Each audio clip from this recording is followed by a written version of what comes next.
നിങ്ങളെ പിടിച്ച് നിർത്തേണ്ടി വരും. അത് കളി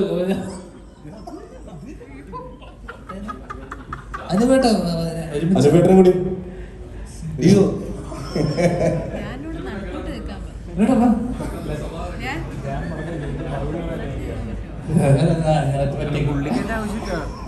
ബാക്കിയുള്ളവർക്ക് വേണ്ടത്. ഇതൊരു ഓഡിയോ, എൻ്റെ ആദ്യത്തെ ഓഡിയോ ലോഞ്ചാന്ന് തോന്നുന്നത് സത്യമായിട്ടും. കാരണം ഇതിന് മുന്നേയുള്ള ഞാൻ അഭിനയിച്ച സിനിമയിലുള്ള പ്രൊഡ്യൂസറൊന്നും എന്നെ ഓഡിയോ ലോഞ്ചിലൊന്നും വിളിച്ചിട്ടില്ല.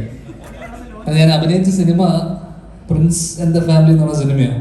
എൻ്റെ പ്രൊഡ്യൂസർ ഇവിടെ ഇരിപ്പുണ്ട്. പുള്ളി നേരത്തെ പറഞ്ഞു എൻ്റെ ഡേറ്റ് വെച്ചിട്ടാണ് ഇതിൻ്റെ അങ്ങോട്ടും ഇങ്ങോട്ടും മാറ്റിയെന്ന്. ഇതേ കാരണം പറഞ്ഞാണ് എന്നെ കഴിഞ്ഞ തവണ ഇതേ പ്രസ് മീറ്റിനെ വിളിച്ചു വരുത്തിയത് അളിയൻ. കാരണം ഇതേ വേദിയിലിരുന്ന് അളിയൻ ഒരു പ്രശ്നത്തിന് തിരികൊളുത്തി.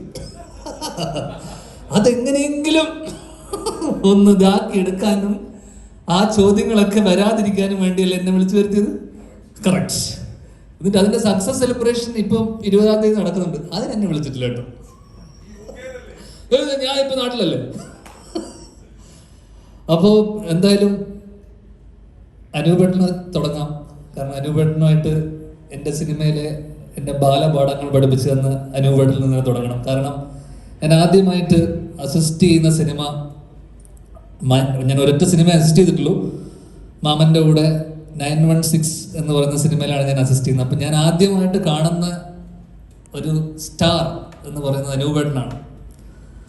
അന്ന് അനൂപേട്ടൻ എനിക്ക് തോന്നുന്നു ഏറ്റവും തിരക്കുള്ള സമയം. കാരണം അനൂപേട്ടൻ ആ സമയത്ത് കഥ എഴുതുന്നുണ്ട്, അഭിനയിക്കുന്നുണ്ട്, അതോടൊപ്പം തന്നെ satellite business plus full business. അനൂപേട്ടനാണ് എൻ്റെ അറിവിൽ അന്നത്തെ കിങ് മേക്കർ എന്നൊക്കെ പറയുമല്ലോ. കാരണം എൻ്റെ തോളത്ത് ചാരി വെച്ചിട്ട് അനൂപേട്ടൻ എഴുതിയൊരു സ്ക്രിപ്റ്റ് ഉണ്ട് ആ ഷൂട്ടിനിടയിൽ. കാരണം ഇടക്കിടക്ക് എൻ്റെ കയ്യിൽ നിന്ന് 2-3 പേപ്പർ വാങ്ങിക്കും. ചെരിഞ്ഞ് നിൽക്കടാ, കുനിഞ്ഞ് നിൽക്കടാ എന്ന് പറയും. അങ്ങനെ ഞാൻ കുനിഞ്ഞു നിന്ന് കൊടുത്ത് അനൂപേട്ടൻ എഴുതിയ സ്ക്രിപ്റ്റാണ്. അതിന്റെ പാടുകൾ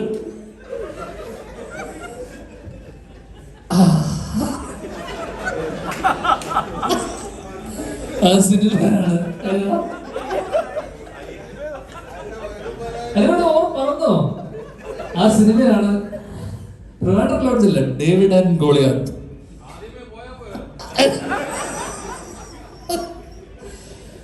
അങ്ങനെ അന്ന് അനൂപേട്ടൻ എനിക്ക് തോന്നുന്നു,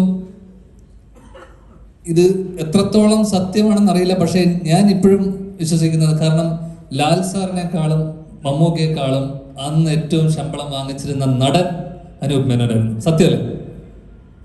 സത്യം സത്യം സത്യം സത്യം സത്യം. ഇപ്പോഴും അങ്ങനെ തന്നെയാണെന്നാണ്. കാരണം അനൂപേട്ടനൊരു അന്നൊരു പാക്കേജ് ആയിരുന്നു എൻ്റെ അറിവിൽ.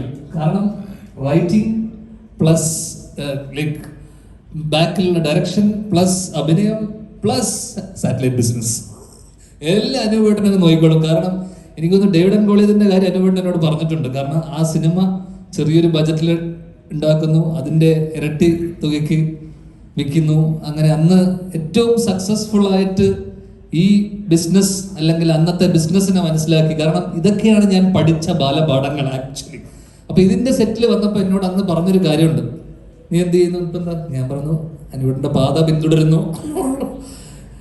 കാരണം അപ്പൊ അനൂപേട്ടനോട് പറഞ്ഞ കാര്യം എന്ന് വെച്ച് കഴിഞ്ഞാൽ, ഉള്ള സമയത്ത് നമ്മൾ ആ സമയം എന്ന് വെച്ച് കഴിഞ്ഞാൽ കാടടച്ച് വെടിവെക്കുക, അതിലൊരു 1-2 കൊള്ളും. ആ കൊള്ള കണ്ടു കഴിഞ്ഞാൽ പിന്നെ ഒരു നടനെ സംബന്ധിച്ചിടത്തോളം പിന്നീട് ഒരു 10 സിനിമയും കൂടെ കിട്ടും. അപ്പൊ ഈ പാഠങ്ങളാണ് ഞാൻ അന്ധകാലം തൊട്ട് ഇന്നേ ദിവസം വരെ ഞാൻ അപ്ലൈ ചെയ്യുന്ന കാര്യം. അനൂപ് മേനോൻ എന്ന് പറയുന്ന നടനെ ഫോളോ ചെയ്ത് വരികയാണ് ഞാൻ, സത്യമായിട്ട്. രണ്ടാമത്തത് അബാം മൂവീസ്. അബാം അനൂപേട്ടൻ്റെ കൂടെ ഒരു ഒരുമിച്ചൊരു സിനിമ ചെയ്യാൻ പറ്റുക എന്ന് പറയുന്നത് ഒരുപാട് ഇങ്ങനൊരു അബാമിന്റെ ബാനറിൽ ഒരു സിനിമ ചെയ്യാൻ പറ്റുന്നത് ഒരുപാട് സന്തോഷം.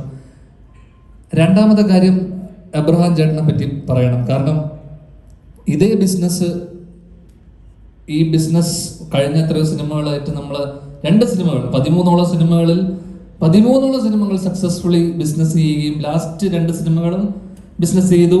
പക്ഷെ അതിൽ നിന്ന് ചെറിയ നഷ്ടം വന്നു. ചേച്ചി പല ഇന്റർവ്യൂവിലും പറഞ്ഞതുകൊണ്ട് ഞാൻ കൂട്ടിച്ചേർത്ത് പറയാണ്, നെറ്റ്ഫ്ലിക്സിന് വില പറഞ്ഞിരിക്കുകയാണ് ഇപ്പോൾ എബ്രഹാം ചേട്ടൻ. എന്നിട്ട് ആ നെറ്റ്ഫ്ലിക്സ് തന്നെ പുള്ളിയുടെ പടം വയ്ക്കും. കാരണം 100 സിനിമ പൊട്ടിയാലും അല്ലെങ്കിൽ ഇനി 100-150 സിനിമ പൊട്ടിയാലും 151ാമത്തെ സിനിമ അബാം മൂവീസ് ചെയ്യും. അതാണ് അവർക്ക് സിനിമയോടുള്ള പാഷൻ, സിനിമയോടുള്ള ഇഷ്ടം. അല്ലാതെ ലിസ്റ്റിൻ സ്റ്റീഫനെ പോലെ കച്ചവട ബുദ്ധി മാത്രം കണ്ടുകൊണ്ട് സിനിമയെ അപ്രോച്ച് ചെയ്യുന്ന ഒരു ബാനറല്ല അബാം മൂവീസ്. കാരണം അബാം മൂവീസിന്റെ ബാനറിൽ കഥ കേൾക്കുന്നത് പലപ്പോഴും ഷീൽ ചേച്ചിയും അബ്രഹാം ചേട്ടനുമാണ്. പക്ഷെ ലിസ്റ്റിൻ സ്റ്റീഫന്റെ ബാനറിൽ കഥ കേൾക്കുന്നതും ലിസ്റ്റിൻ സ്റ്റീഫൻ അല്ല. അത് ലിസ്റ്റിൻ സ്റ്റീഫൻ അല്ല. അതിന്റെ ഒരു സക്സസിന്റെ ഒരു ഇതിന് പോലും ലിസ്റ്റിൻ സ്റ്റീഫന് ഒരു ഇതുമില്ല, ഒരു അർഹത എടുക്കാൻ പറ്റില്ല. Listin Stephen is A magic. അതാണ് കമ്പനിക്ക് മാജിക് ഫ്രെയിംസ് എന്ന് പേരിട്ടിരിക്കുന്നത്.